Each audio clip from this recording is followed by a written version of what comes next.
Hostile sighted. Contact imminent. On-site ghost team reporting visual.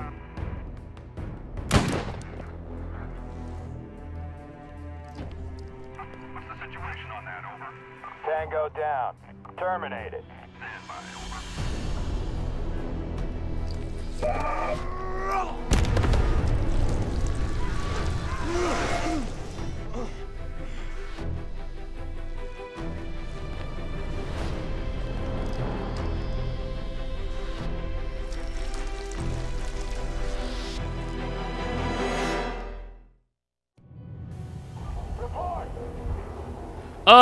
I ate all my Twinkies last time, sir.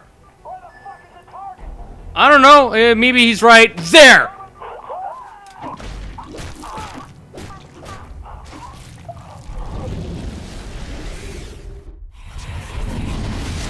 Fucking goose-stepping motherfuckers! Kiss your mother with that mouth? Roger, 2215 Christopher Street, apartment 15A. Got it. Saddle up, you got a CP. Move it! No, whoever lives there, they're probably gonna look for you.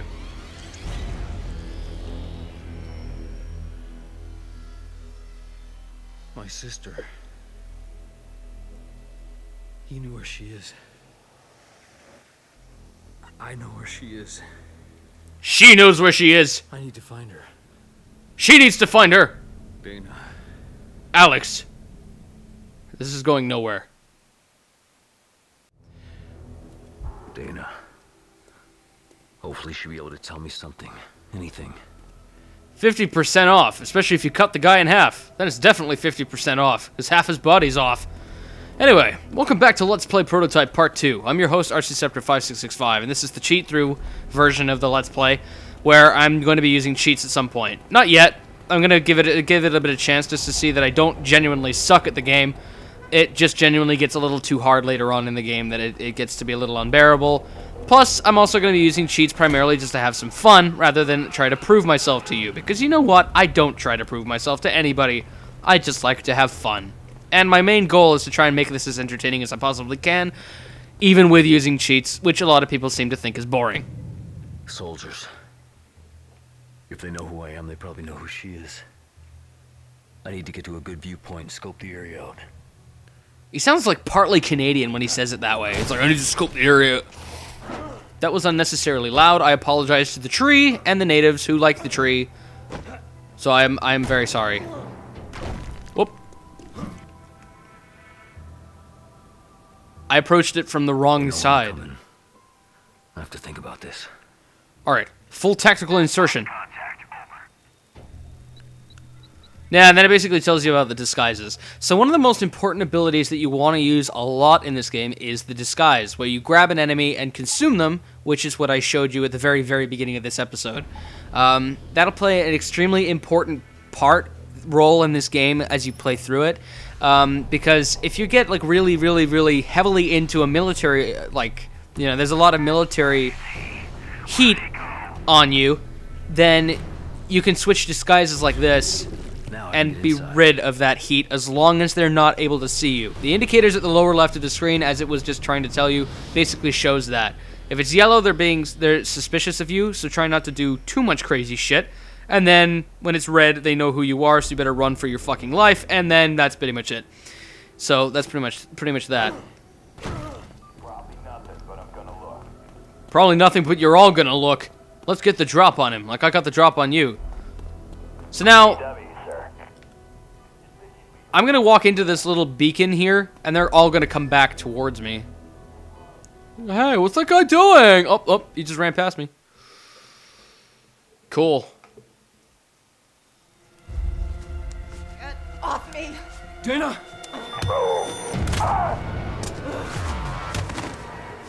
I'm not gonna hurt you. Damn straight, you just punched a hole through that guy. I need your help. Jesus. I knew something fucked up was going on at Gentech. What the hell happened to you, Alex? I've been researching that whole fucked up organization for weeks. I was poking around to get you information. Don't you remember? You wanted to find out what was going on at the highest levels at Gentech. Anything about the director of research, do you? Are you okay? Do you know what happened? I haven't even seen you in 5 years, not until you show up at my door last month. Is there somewhere we can go? Yeah, I know a place. So do I. It's called the sewer. And the Bat Cave. So come in. It's a friend's place. They're gone for a year. Patagonia or something. Any idea what this all means? No, but I'm gonna find out. I mean, this is a story of the century, so somebody's gotta know what the fuck is going on here. You know, they were waiting for me at my place, so they're most definitely yours. I have a Where do I place. live? There. You'll be here when I get back. It's best you stay put. They'll probably come in the city for both of us. Yeah. I'll be here. Coming to the city? They ain't found shit! Yet. When they find me, they'll be in for a nice, splitting surprise.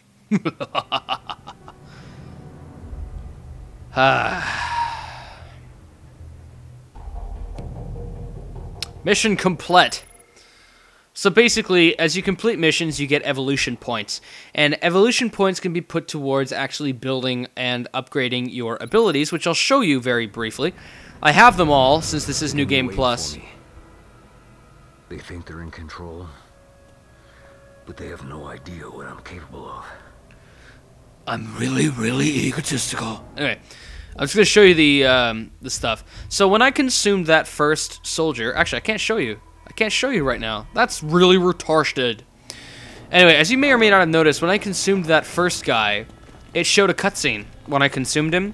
That's actually a fairly important point to the game in and to itself as well. As you're playing through the game, you'll see icons on the screen, on the little mini-map down below, that will be in red and will look like a brain type thing, I guess. And what that means is that's a web of intrigue target. And web of intrigue is basically a little bit of insight into Alex's backstory and information as to who he really is. And if you get an achievement on the Xbox 360 version, I'm sure there's a trophy for it as well, for completing the Web of Intrigue. I'm not sure if you get anything else in the game for completing it, but it's definitely something that you can go for. There's a variety of other things that you can actually collect through this game. There's a lot of collectibles, since it is a very open world, and a whole wide variety of things like that. So there's quite a lot of different things that you can do within this game, not just killing everything and then playing the game for its story. There's quite a considerable amount of stuff that you can do extracurricularly. That was pretty freaking awesome. I don't like you. I just get so excited and worked up that I just knee the glass door. My home.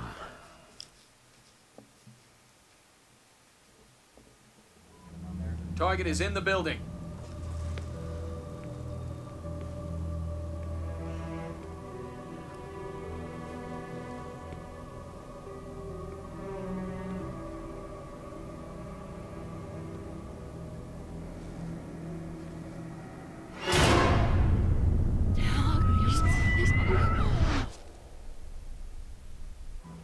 Target is hot. Light it up. Oh my god! Flippity flippity! Not paying for that. So I'm kind of sort of pissed now. Hover tank. Their technology has advanced 14 years. We now have hover tanks.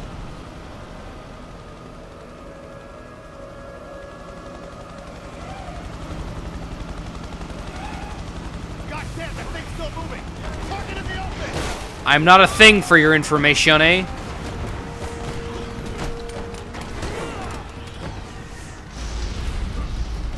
So, yeah. When you hear an enemy start to call in a strike team, get rid of them as fast as you... Never mind. Comes the cavalry. Wait your turn and get ready to roll. The fact that I jumped into that cutscene was actually kind of funny. Deploy, Ricky Tick. Ricky Tick? I sincerely apologize, but you need some better code names. Let's converge on Central Park for immediate extraction. So there's a whole wide variety of different ways that you can deal with a lot of these enemies, but I usually like to try and deal with the strike teams airborne.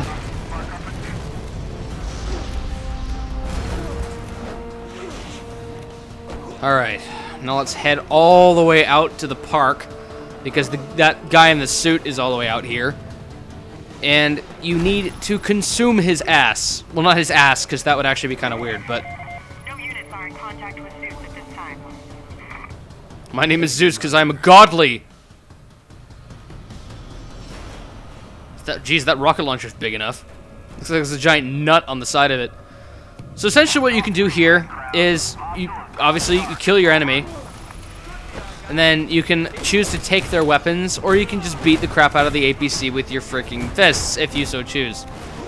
Though that's not as recommended. Now you can choose from your different abilities using the scroll wheel, and there are a wide variety of different abilities that you can use in this game, and there I am. Got you now. Come here, putty! I'm coming for you! Grab.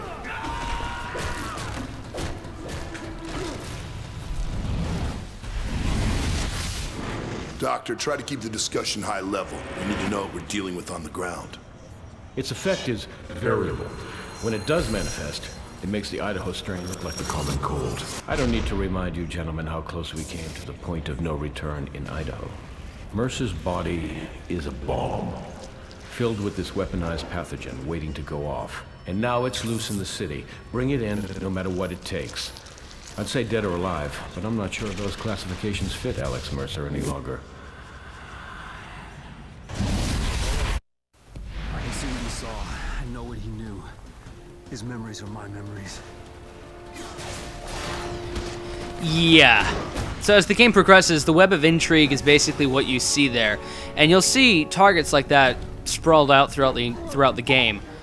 And you can choose to find them and consume them to learn more about the web of intrigue.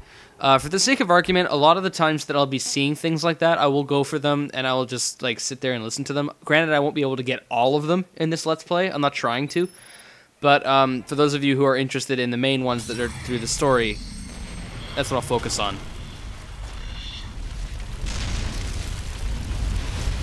Revenge was the only clear thought in my head. The only one I could call mine. I knew Gentek was the key. It made sense.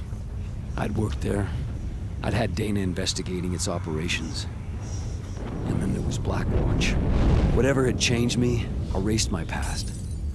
Must have started there. I thought if I could find out who was running Gentek before Blackwatch erased them too, I could find my past. What did you think that would gain you? Answers. I wanted to find out what happened to me. The reason.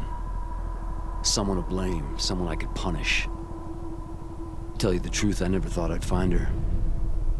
I wish the hell I never had.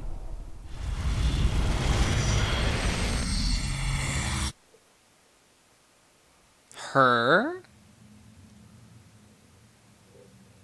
Part of me thinks he's not talking about Dana.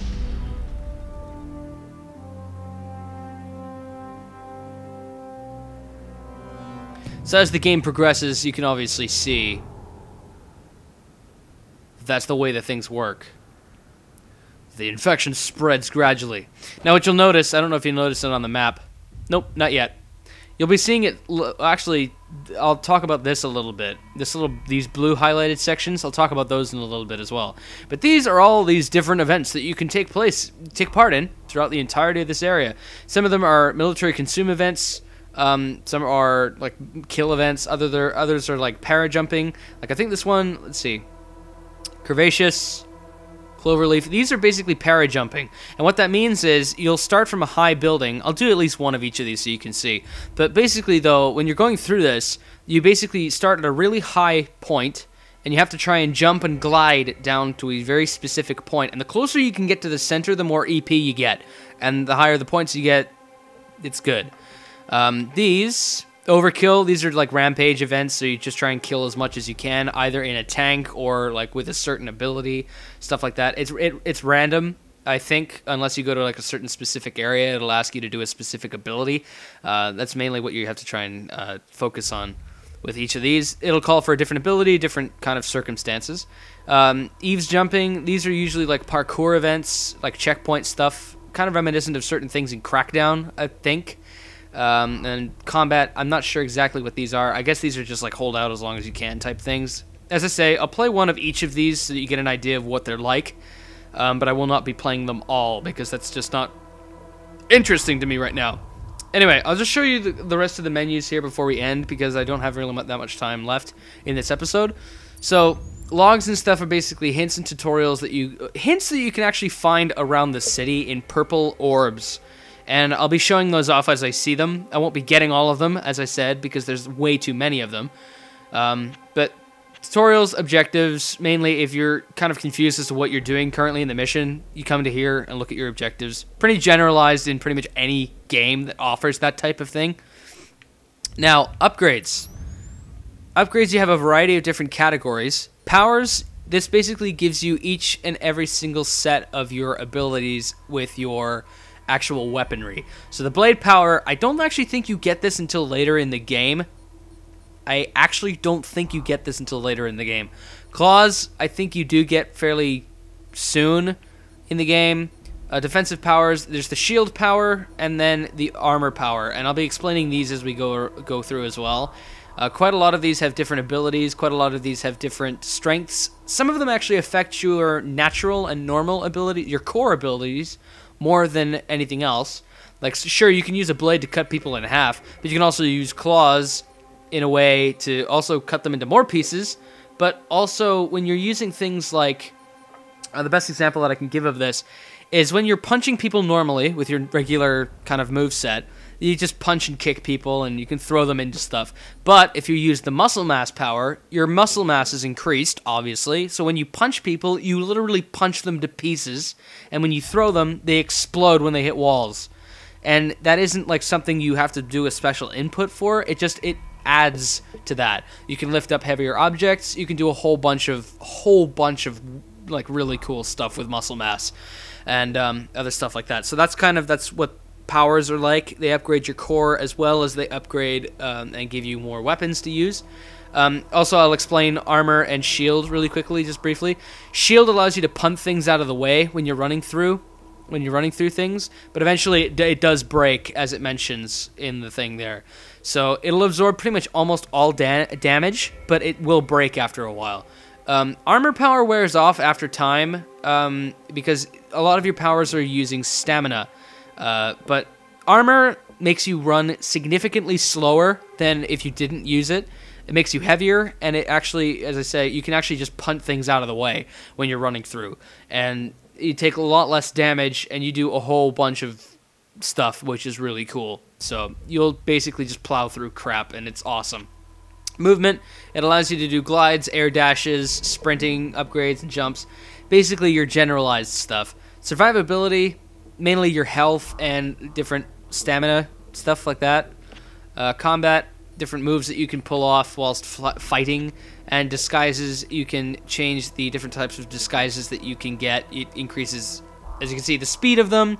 It also gives you different abilities depending on the disguise that you use. For instance, if you take the disguise of a military guy, you can actually call in artillery strikes using them. You can call in artillery strikes using them. You can also do the patsy, which is basically where if you're in a base or you're in an area and you're not detected, you can actually call someone out and get the rest of the military squad to start attacking that person. That's what patsy means. And it's actually kind of funny to watch. But that's pretty much all that is. And then vehicles, you get these as you actually use them. You get these upgrades. You can't actually purchase these. You get them as you use them. Same with weaponry as well. You actually have to use these in order to be able to upgrade them. But basically, they just do more damage and are a little bit more accurate and kind of overall additions to them. The Web of Intrigue, this is basically what it looks like. Every person that you consume for the Web of Intrigue increases the amount of the amount of nodes that you can choose from and watch. So for each sequence, there is a set amount of Web of Intrigue targets that you can consume. As you can see, which each diode that expands, it expands to more. and you can view all of your memories. So if this is interesting to you to look into Mercer's backstory, this is definitely something that I can recommend that you look into for sure. So anyway, that's pretty much it for all of that. And then events. These are basically how you can time yourself between like movement, different events that are around the city. So that's kind of a lot of fun in my opinion. And then statistics, your general statistics. That's pretty much it. You don't really need much else other than that. Your kills, pretty much everything you got right there, and that's pretty much it. So anyway, I will see you guys back for episode 3 of Let's Play Prototype. I will explain just these a sec, really briefly. These are military-controlled zones, and basically what that means is there are significant military presences here in these areas. And later in the game, things are going to get to a point where the entire city is going to be covered in certain different types of like military presence and stuff like that. And there comes a point where you can actually get rid of them. I'm not sure if permanently or temporarily, I'm not 100% sure, but there comes a point where you can get rid of them, and I recommend you gradually do that rather than just wait until it piles up on you, because then you can't roam the city and do what you want eventually. I don't know whether or not you can prevent that, but I'd like to have some fun. So anyway, without further ado, I hope you enjoyed this episode, and I will see you guys back for part 3 of Let's Play Prototype, and we will continue on and basically start up with the next missions. I'm going to play a little bit ahead because, as I said, I don't really remember a whole lot of this game, story-wise, so I'm going to play a little bit ahead and then reflect on things as I go through. So, anyway, I'll see you later. Bye!